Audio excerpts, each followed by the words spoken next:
क्या ज्ञात मुझे कब तक मुझको जग में यूं ही भ्रम ना होगा। क्या ज्ञात मुझे कब तक क्या क्या जग में स्वरूप धरना होगा। मेरे प्रिय बंधुओं, देवियों व सज्जनों, ये इंसान व्यवहार के संसार में जीता है। इसी कारण सत्य कहना चाहे तो कह नहीं पाता। पूरी दुनिया में लोगों के दिलों में ऐसे ऐसे राज छिपे हैं, ऐसी ऐसी बातें भीतर पड़ी हैं जिन्हें इंसान अपने साथ ही ले जाता है। ये बातें इतनी गहरी होती हैं, चाहकर भी व्यक्ति उन्हें बाहर नहीं ला सकता। ध्यान से इन पंक्तियों को सुने। क्या ज्ञात मुझे कब तक मुझको जग में यूं ही भ्रम ना होगा। क्या ज्ञात मुझे कब तक क्या क्या जग में स्वरूप धरना होगा। इंसान न जाने कितने चेहरे लगाकर अपने आप को बचाता है, क्योंकि ये दुनिया ऐसी है, चाहे मित्र हो, पड़ोसी हो, रिश्तेदार हो या समाज हो, उसे बहुत सी बातें छिपा कर रखनी पड़ती हैं और इसी कारण स्वरूप बदलने पड़ते हैं। कई बार तो इंसान छिपाना नहीं चाहता, लेकिन क्या करे, उसकी मजबूरी बन जाती है। हो सकता है आप जो कहना चाहते हो उसे दूसरा समझना ही नहीं चाहता। कुछ बातें हृदय की गहराई में छिपी रहें, ये इंसान को ठीक मालूम पड़ता है। व्यक्ति कई बार सोचता है कि सत्य से पर्दा उठा दिया तो संबंधों में दरार आ जाएगी। यद्यपि आत्मा कहती है कि उठा दे, लेकिन फिर कदम रुक जाते हैं, क्योंकि मन कहता है कहीं कुछ गलत ना हो जाए। इसीलिए अधिकांश लोग चुप रहने में अपनी भलाई समझ लेते हैं।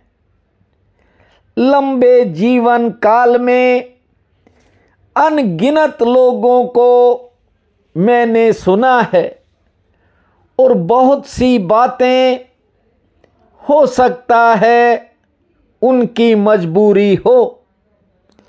ये विचार भीतर ही भीतर व्यक्ति को घेरते हैं। देखिए, इसी कारण ये जिंदगी बोझ लगने लगती है, क्योंकि व्यक्ति भीतर को खाली नहीं कर पाता। खाली करे तो कहाँ करे, लोग ऐसी बातें करते हैं, भाई कभी तो तू बहुत अच्छा था, अच्छा भला था, ये कैसी हालत हो गई तुम्हारी। इंसान रोना चाहे तो लोग रोने नहीं देते। जानते हो, ये दुनिया इंसान को दया का पात्र बना देती है।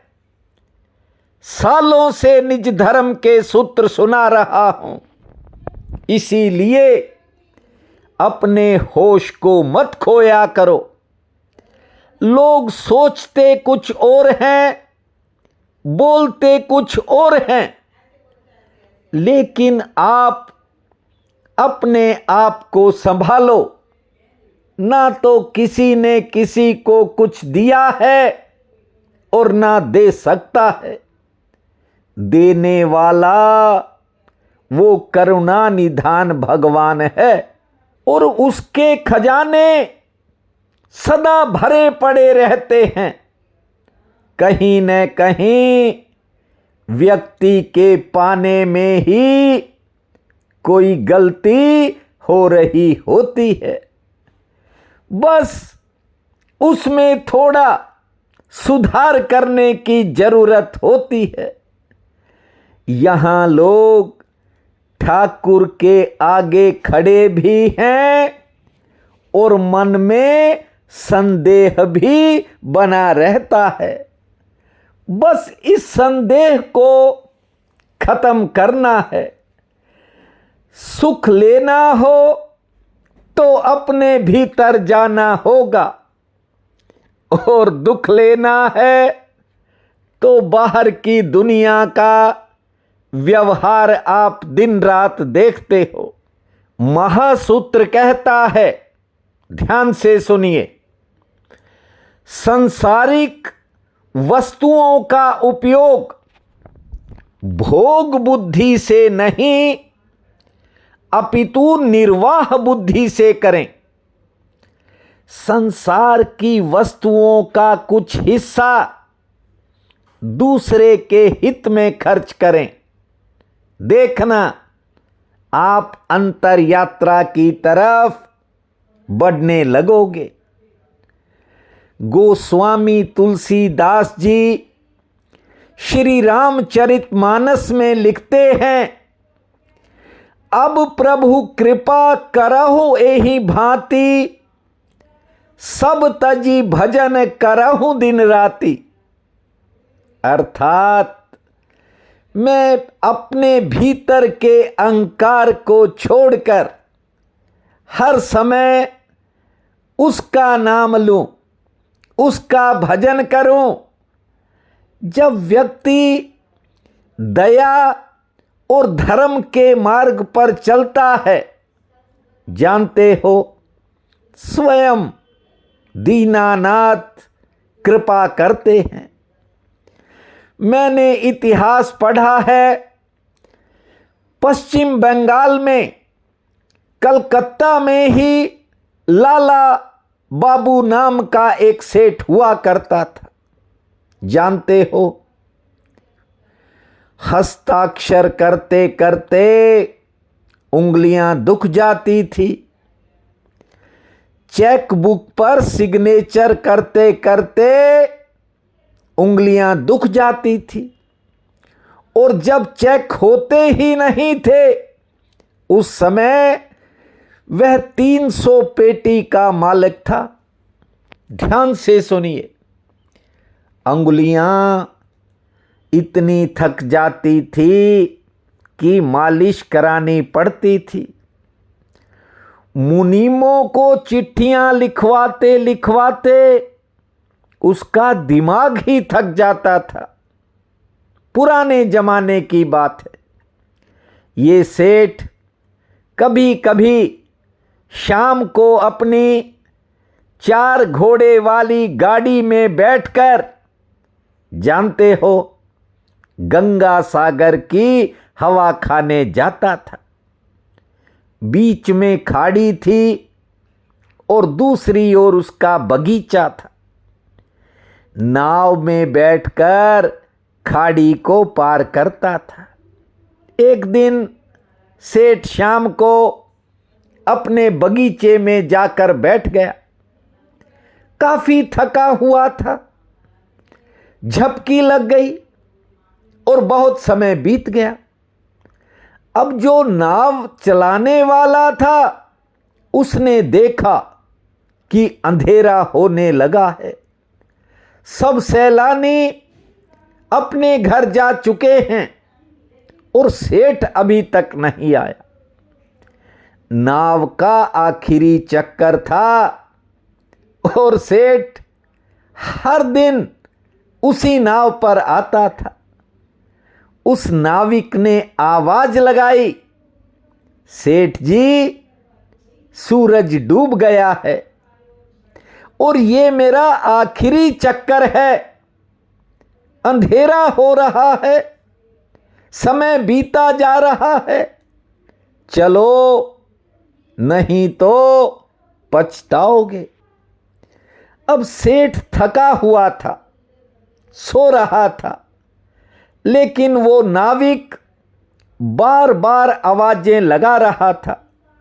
हालांकि अचेतन मन में उस नाविक की आवाज पहुंच रही थी, लेकिन धीरे धीरे फिर कहीं जाकर मन उसका सचेतन हुआ, क्योंकि ठीक से समझ लो, नींद में भी सुनने की क्षमता अचेतन मन में होती है।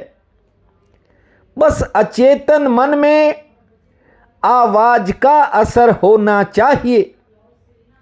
सेठ जागा एकदम और उठकर भागा, आकर नाव में बैठ गया।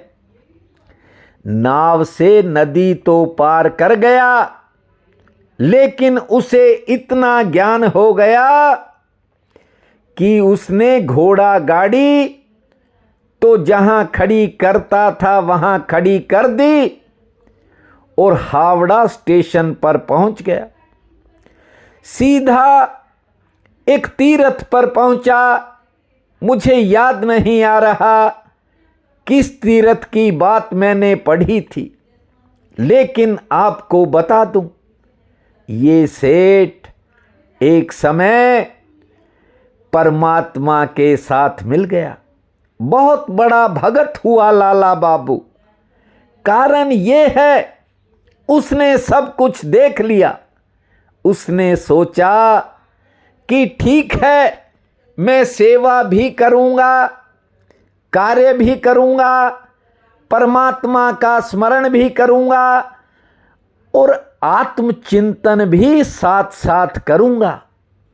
ये नित्य आपको जो निज धर्म के सूत्र सुनाता हूं, ये मैं इसलिए सुनाता हूं कि चाहे 10 मिनट मिले और चाहे 10 घंटे, अपने कर्तव्य पूरे करो, अपने काम पूरे करते रहो।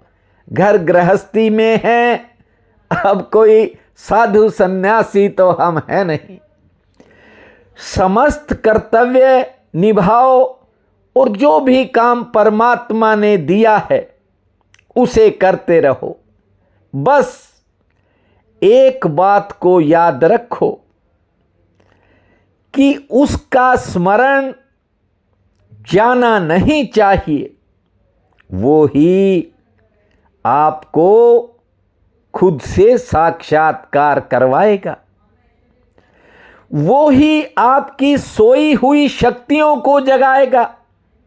ये जो तरह तरह की बातें, निराशा और हताशा देने वाली बातें, ये जो ताने मीने इंसान सुनता रहता है, इनसे लड़ने की शक्ति उस परमात्मा के स्मरण से है। आदमी की बुद्धि एक सीमित दायरे में सोचती है। ध्यान से समझिए, हर व्यक्ति की बुद्धि का एक दायरा है, लेकिन करुणा निधान की कृपा से यदि कोई उसे सोचने लगता है, स्मरण सुमरन करने लगता है, किसे? भूमा भगवान को, मेरे राम को। राम राम भूमा, श्री राम नाम भूमा। मनुष्य की बुद्धि का एक दायरा है, वो वहां तक सोचती है, लेकिन मेरा राम आपके लिए जो सोच रहा है वहां तक व्यक्ति की सोच जा ही नहीं सकती। आज ज्येष्ठ शुक्ल पक्ष की पूर्णिमा है, बहुत बड़ा पुण्य काल रहेगा। उठते ही धरती माँ को प्रणाम करना, 5 बार लंबी श्वास छोड़ना, 50 बार ताली बजाना, 5 मिनट शांत बैठने के बाद खुले आसमान को निहारना, सूर्य नारायण माँ तुलसी को जल अर्पित करना, भगवान शंकर का स्मरण करके अपने कामों की शुरुआत करना, 2 रोटी पुण्य में लगाना और संध्या के समय भोलेनाथ के चरणों में एक ज्योत जलाना। भूमा शंकर, भूमा शंभो, जय शिव शंकर, शिव शिव शंभु। इस महामंत्र को जपना, समय आपका मंगलमय रहेगा। प्रिय बंधुओं व मातृदेवी शक्तियों, आज 29 जून दिन सोमवार है। आप सबको मेरा नमस्कार है। आज का राशिफल इस प्रकार है। मेष, आज किसी के काम में थोड़ी आपकी व्यस्तता बढ़ सकती है। लेन देन संबंधी काम में राहत मिलने का दिन है। शरीर थोड़ी थकावट महसूस करेगा। कोई नई सूचना मिलेगी। आमदन के लिए समय ठीक रहेगा। वृषभ, कोई पुराना काम आज बन सकता है। घरेलू मोर्चे पर किसी परेशानी का योग है। नए लोगों से मुलाकात होगी। किसी जरूरी काम में भी बाधा आ सकती है। दोपहर बाद समय बदल जाएगा। मिथुन, आज किसी क्षेत्र में आपको कोई नया अवसर मिलने का योग है। बिगड़े काम में सुधार के संकेत हैं। गृहस्थ में थोड़ा समय तनावपूर्ण रह सकता है। कारोबारी सितारे सामान्य है। नए काम में तरक्की मिलेगी। सेहत पक्ष थोड़ा नरम है। कर्क, आज किसी संबंध में वैचारिक मतभेद बन सकता है। संयम से आगे बढ़ना होगा। थोड़ा उतार चढ़ाव भरा समय है संबंधों में। हालांकि आज आपको किसी पुरानी मेहनत से फायदा मिलने के संकेत हैं। नए लोगों से संपर्क बनेगा और किसी पुराने सहयोगी का सहयोग मिलेगा। सिंह, कार्य क्षेत्र को लेकर मन में कुछ नए विचार पैदा हो सकते हैं। कारोबारी सितारे सामान्य हैं। कुछ परिचित लोगों की बातें थोड़ा मन को घेरेंगी। नए काम में आपको सहयोग मिलेगा। लेन देन का मसला हल होने के संकेत हैं। कन्या, आज किसी नए साधन से फायदा हो सकता है। यात्रा का कोई कार्यक्रम बन सकता है। सेहत पक्ष सामान्य है। किसी रुके हुए काम में गति आने का योग है और कोई ऐसा काम भी बनेगा जो आपको उत्साहित करेगा। तुला, आमदन का कोई नया साधन दिखाई पड़ सकता है। नए लोगों से मुलाकात होगी। खर्चों की थोड़ी चिंता बनेगी। कोई पुरानी बात मन को बोझिल करेगी और किसी कारण आज मन थोड़ा काम में कम लगेगा।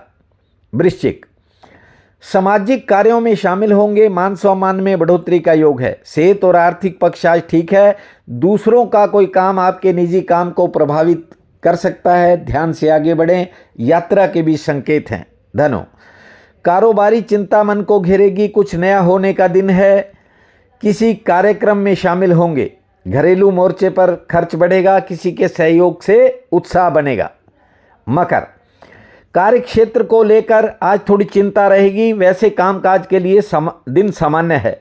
किसी विशेष काम हेतु आपको प्रतीक्षा करनी पड़ सकती है। सेहत ठीक रहेगी और बेवजह की बहस से दूर रहें। कुंभ, यात्रा के लिए दिन मध्यम श्रेणी का है। थोड़ा सावधानी रखें। दूसरों के काम में समय लगेगा। सेहत ठीक है और संतान संबंधी कामों में थोड़ा इंतजार करना पड़ेगा। कार्य व्यवहार पर खर्च होगा। मीन, आज कोई नया संपर्क आपके लिए फायदेमंद रहेगा। कार्य क्षेत्र में उत्साह बढ़ेगा। कोई पारिवारिक चिंता मन को घेरेगी। हालांकि आज बिगड़े काम में सुधार के संकेत हैं और सेहत लगभग ठीक रहेगी। आज का ये दिन आप सबके लिए अति शुभ फलदायी हो, यही मेरी कामना है। आप सबका बहुत बहुत धन्यवाद।